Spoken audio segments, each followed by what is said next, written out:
नमस्ते बच्चों। आज मैं लीना आपको पत्र कैसे लिखा जाता है इसके बारे में पत्र लेखन पाठ में बताऊंगी। पत्र होते क्या हैं?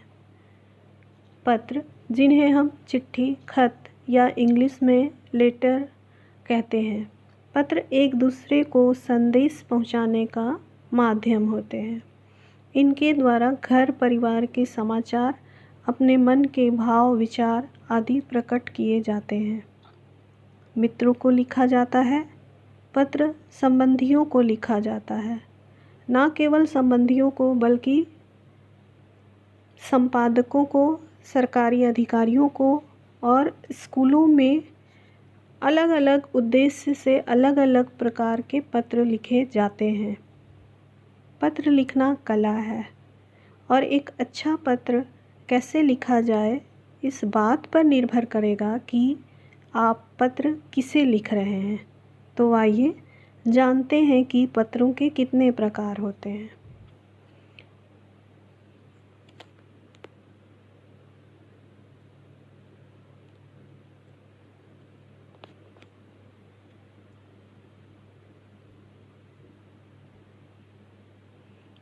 पत्र मुख्यतः दो प्रकार के होते हैं। ये इस पर निर्भर करेगा कि आप किसे लिख रहे हैं। अगर आप अपने परिवार के लोगों को, रिश्तेदार को लिखेंगे तो ये अनौपचारिक पत्र हो जाएंगे। इसके अलावा जो भी पत्र होंगे वे औपचारिक पत्र के श्रेणी में आएंगे।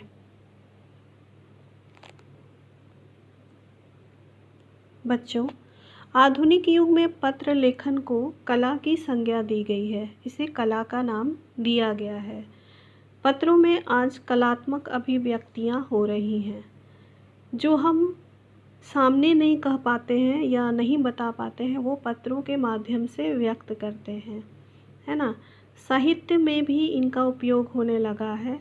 जिस पत्र में जितनी स्वाभाविकता होगी वह उतना ही प्रभावकारी होगा। मतलब जो पत्र जितनी भी स्वाभाविक बातें होंगी, बनावटी बातें कम होंगी, वो पत्र उतना ही प्रभाव डालता है। एक अच्छे पत्र के लिए कलात्मक सौंदर्य बोध और अंतरंग भावनाओं का अभिव्यंजन आवश्यक है। मतलब अपनी मन की बातें और उसको कैसे सजा के लिखा जाता है ना, ये बहुत ज़रूरी है। एक पत्र में उसके लेखक की भावनाएं ही व्यक्त नहीं होती बल्कि उसका व्यक्तित्व भी उभरता है। इससे लेखक के चरित्र, दृष्टिकोण, संस्कार, मानसिक स्थिति, आचरण इत्यादि सभी एक साथ झलकते हैं। अतः पत्र लेखन एक प्रकार की कलात्मक अभिव्यक्ति है, लेकिन इस प्रकार की अभिव्यक्ति व्यावसायिक पत्रों की अपेक्षा सामाजिक तथा साहित्यिक पत्रों में अधिक होती है।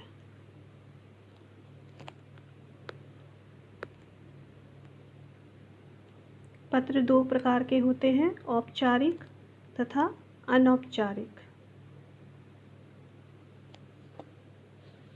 अच्छे पत्र की विशेषताएं।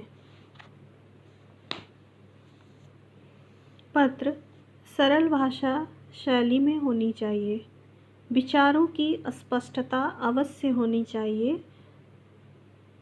जो भी आप लिख रहे हैं पढ़ने वाले को समझना चाहिए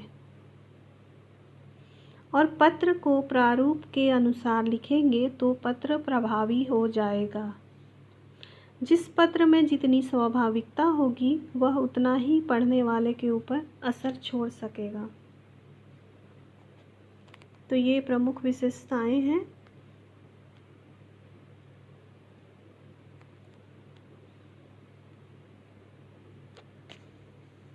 आज हम लोग अनौपचारिक पत्र पढ़ रहे हैं। कैसे लिखना है ये मैं आपको बता दूं। यदि आपको अनौपचारिक पत्र लिखना है तो सबसे पहले सबसे ऊपर बाईं ओर पत्र लिखने वाले का पता लिखें। इसके नीचे दिनांक लिखें।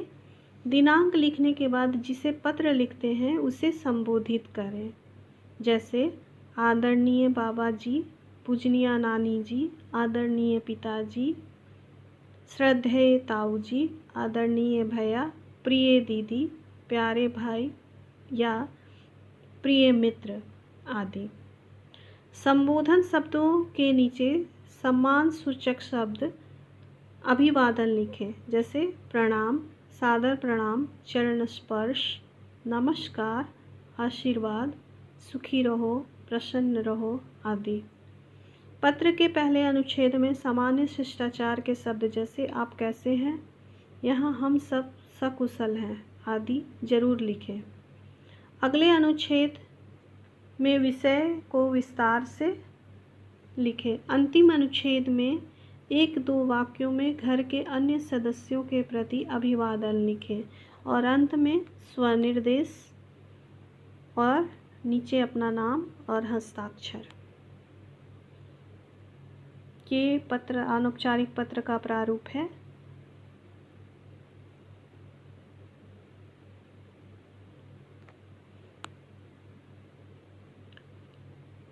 यहाँ अपना पता लिखेंगे, फिर उसके बाद नीचे दिनांक डेट लिखेंगे।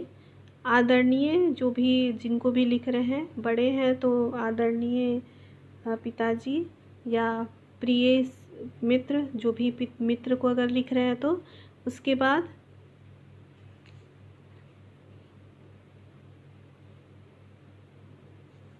विषय, जो भी पत्र का विषय है वो आप डालेंगे, यहाँ विषय सामग्री लिखेंगे और उसके बाद अंत में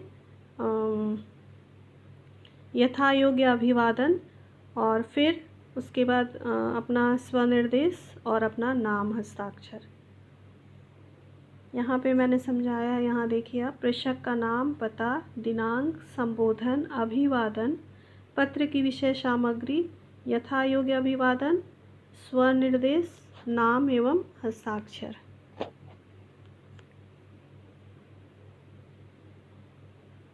अनौपचारिक पत्र का प्रारूप है ये। पत्र लिखने वाला का नाम और पता सबसे ऊपर, फिर तारीख, संबोधन, अभिवादन, पत्र की विषय वस्तु, स्वनिर्देश और पत्र लिखने वाले का हस्ताक्षर या नाम।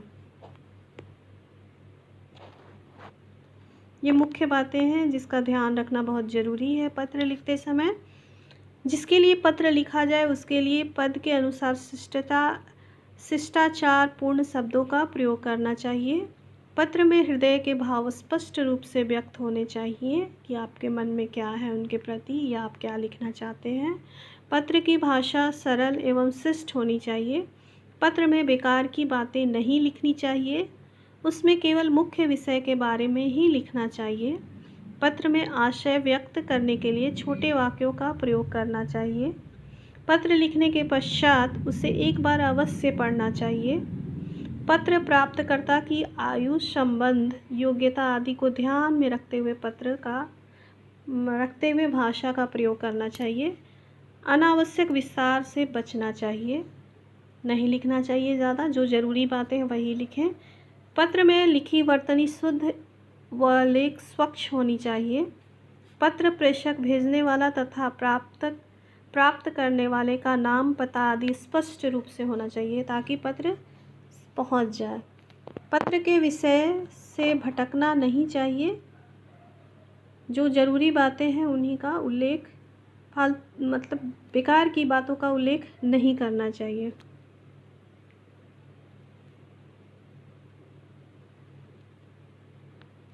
यहाँ मैं अपने मित्र को आमंत्रित करते हुए, जन्मदिन पर आमंत्रित करते हुए एक पत्र लिखी हूँ, ध्यान से देखिए। सबसे पहले मैंने ऊपर में लिखा है मकान number A21, road number 6D, फिर साधनापुरी, पटना 8,01,000। फिर मैंने दिनांक दिया है 25 अप्रैल 2020। प्रिय सखी दिव्या, संबोधन है सप्रेम नमस्ते, अभिवादन। उसके बाद फिर मैंने विषय वस्तु लिखा है, एक यहाँ पे जगह देंगे, एक लाइन छोड़ के लिखेंगे, आशा है तुम सकुशल होगी। तुम्हें यह जानकर खुशी होगी कि 20 अप्रैल को मेरा जन्मदिन है। इस अवसर पर मेरे घर वालों ने एक समारोह का आयोजन किया है। मेरी हार्दिक इच्छा है कि तुम भी इस समारोह में पधारो। इसमें भाग लेने के लिए मैं तुम्हें आमंत्रित करती हूँ। फिर यहाँ पे एक लाइन छोड़ करके फिर लिखेंगे, यहाँ समापन कर रही हूँ मैं पत्र का। जन्मदिन समारोह का कार्यक्रम स्वागत बैंक्वेट हॉल में रखा गया है। 7:30 बजे प्रारंभ होगा। 1 घंटे के मनोरंजक कार्यक्रम के पश्चात 8 बजे केक काटने की रस्म होगी। 8:30 बजे डिनर शुरू हो जाएगा। मैं आशा करती हूँ कि तुम समय से पूर्व ही पहुँच जाओगी। अपने भाई को भी साथ में लाना। तुम्हारी प्रिय सखी। यह स्वनिर्देश अपने बारे में मैंने लिखा है, लीना। मेरा नाम, मेरा हस्ताक्षर। आज के लिए इतना ही। आपका दिन शुभ हो। फिर मिलेंगे भाग 2 में, जिसमें हम औपचारिक पत्र के बारे में बातें करेंगे। तब तक खुश रहें, खिलखिलाते रहें, मुस्कुराते रहें।